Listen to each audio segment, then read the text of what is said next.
ನಿಗಮ ಮಂಡಳಿ ನೇಮಕ ವಿಚಾರವಾಗಿ ಕಾಂಗ್ರೆಸ್ನಲ್ಲಿ ಮತ್ತೆ ಅಸಮಾಧಾನ ಸ್ಫೋಟಿಸಿದೆ.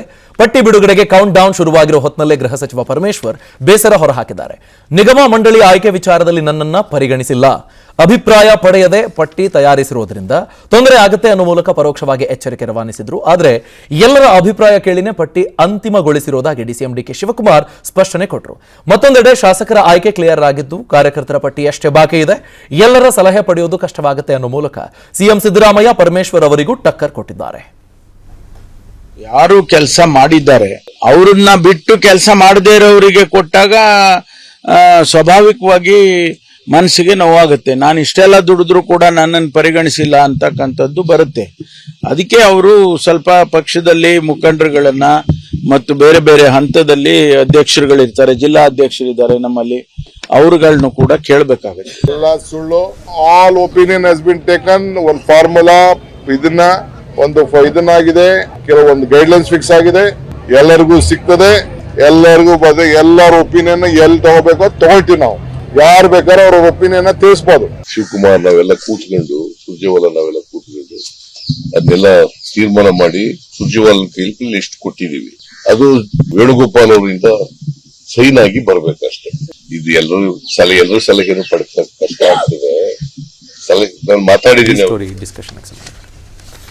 ನಿಗಮ ಮಂಡಳಿ ಸ್ಥಾನಗಳ ಫೈಟ್ ನಡುವೆನೇ ಕಾಂಗ್ರೆಸ್ನಲ್ಲಿ ಲೋಕಸಭಾ ಚುನಾವಣೆಯ ಟಿಕೆಟ್ ಲಾಬಿ ತಾರಕಕ್ಕೇರ್ತಾ ಇದೆ. ಬಿಜೆಪಿಯ ಭದ್ರಕೋಟೆ ಬೆಂಗಳೂರು ದಕ್ಷಿಣ ಕ್ಷೇತ್ರದಲ್ಲಿ ಹೊಸ ಟಿಕೆಟ್ ಆಕಾಂಕ್ಷಿಗಳ ಹೆಸರುಗಳು ಮುನ್ನೆಲೆಗೆ ಬರ್ತಿವೆ. ಸೌಮ್ಯ ರೆಡ್ಡಿ, ಗೋವಿಂದರಾಜು, ಪ್ರಿಯಾಕೃಷ್ಣ ಬಳಿಕ ಶಾಸಕ ಎಂ ಕೃಷ್ಣಪ್ಪ ಅವರ ಮತ್ತೋರ್ವ ಪುತ್ರ ಪ್ರದೀಪ್ ಕೃಷ್ಣಪ್ಪ ಹೆಸರು ಕೇಳಿ ಬರ್ತಾ ಇದೆ. ಸಚಿವ ಸ್ಥಾನ ಸಿಗದಿದ್ದರಿಂದ ಮುನಿಸಿಕೊಂಡಿರುವ ಕೃಷ್ಣಪ್ಪ ಹಾಗೂ ಅವರ ಮಗನ ಸಮಾಧಾನ ಪಡಿಸುವುದಕ್ಕೆ ಪ್ರದೀಪ್ ಹೆಸರನ್ನ ಕಾಂಗ್ರೆಸ್ ನಾಯಕರೇ ಮುನ್ನೆಲೆಗೆ ತಂದಿದ್ದಾರೆ ಅಂತ ಹೇಳಲಾಗ್ತಾ ಇದೆ. ಅದೇ ರೀತಿ ಬಿಜೆಪಿ ಜೆಡಿಎಸ್ ಮೈತ್ರಿ ಅಭ್ಯರ್ಥಿಯಾಗಿ ಮಾಜಿ ಸಿಎಂ ಕುಮಾರಸ್ವಾಮಿ ಅವರು ಮಂಡ್ಯದಲ್ಲಿ ಕಣಕ್ಕಿಳಿಯೋದು ಬಹುತೇಕ ಪಕ್ಕ ಅಂತ ಈ ಚರ್ಚೆಯನ್ನು ಮುನ್ನೆಲೆಗೆ ಬರ್ತದೆ. ಕೆಲವೇ ದಿನಗಳಲ್ಲಿ ಮಿತ್ರ ಪಕ್ಷಗಳ ನಡುವೆ ಸೀಟು ಹಂಚಿಕೆ ಅಂತಿಮಗೊಳ್ಳುತ್ತೆ. ಮಂಡ್ಯ ಕ್ಷೇತ್ರದಲ್ಲಿ ಕಣಕ್ಕಿಳಿದು ಕೇಂದ್ರ ಸಚಿವರಾಗಲೇಬೇಕೆಂಬ ಕಾರ್ಯಕರ್ತರ ಒತ್ತಡಕ್ಕೆ ಎಚ್ಡಿಕೆ ಮಣಿದಿದ್ದಾರೆ. ಇನ್ನು ಹಾಸನ ಕೂಡ ಜೆಡಿಎಸ್ ಪಾಲಾಗುವುದು ಕನ್ಫರ್ಮ್ ಆಗಿದ್ರೆ ಚಿಕ್ಕಬಳ್ಳಾಪುರ, ಕೋಲಾರದ ಪೈಕಿ ಒಂದು ಕ್ಷೇತ್ರವನ್ನು ಬಿಜೆಪಿ ಮಿತ್ರ ಪಕ್ಷ ಜೆಡಿಎಸ್ಗೆ ಬಿಟ್ಟು ಕೊಡುವ ನಿರೀಕ್ಷೆ ಕೂಡ ಇದೆ. ಅಯೋಧ್ಯೆಯಲ್ಲಿ ರಾಮಲಲ್ಲಾ ವಿರಾಜಮಾನರಾದ ಬಳಿಕ ಲೋಕಸಭಾ ಚುನಾವಣೆಗೆ ತಾತ್ಕಾಲಿಕ ಮುಹೂರ್ತ ನಿಗದಿಯಾಗಿದೆ. ಏಪ್ರಿಲ್ 16ರಂದು ಲೋಕಸಭಾ ಚುನಾವಣೆ ದಿನಾಂಕ ನಿಗದಿ ಮಾಡಿ ಕೇಂದ್ರ ಚುನಾವಣಾ ಆಯೋಗ ಪ್ರಕಟಣೆ ಹೊರಡಿಸಿದೆ. ದೇಶದ ಎಲ್ಲ ಜಿಲ್ಲಾ ಕೇಂದ್ರಗಳ ಚುನಾವಣಾಧಿಕಾರಿಗಳಿಗೆ ಪತ್ರ ಬರೆದಿರುವ ಆಯೋಗ ಏಪ್ರಿಲ್ 16ರಿಂದ ಚುನಾವಣೆ ನಡೆಸೋ ಕುರಿತು ಅಭಿಪ್ರಾಯವನ್ನ ಕೇಳಿದೆ. ಈ ಡೇಟ್ ಓಕೆನಾ? ಅಭಿಪ್ರಾಯ ಆಲಿಸಿದ ಬಳಿಕ ಆಯೋಗ ಅಂತಿಮ ದಿನಾಂಕವನ್ನು ಪ್ರಕಟಿಸುವ ನಿರೀಕ್ಷೆ ಇದೆ.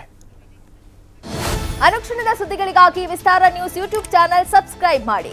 ಹೊಸ ಸುದ್ದಿಗಳ ನೋಟಿಫಿಕೇಶನ್ಗಾಗಿ ಬೆಲ್ ಐಕಾನ್ ಕ್ಲಿಕ್ ಮಾಡಿ. ಲೇಟೆಸ್ಟ್ ಅಪ್ಡೇಟ್ಸ್ಗಾಗಿ www.vistaranews.com ವೆಬ್ಸೈಟ್ಗೆ ವಿಸಿಟ್ ಮಾಡಿ. ಅಂಗೈಯಲ್ಲೇ ಜಗತ್ತಿನ ಸುದ್ದಿ ತಿಳಿಯಲು ವಿಸ್ತಾರ ನ್ಯೂಸ್ ಕನ್ನಡ ಆಪ್ ಡೌನ್ಲೋಡ್ ಮಾಡಿ.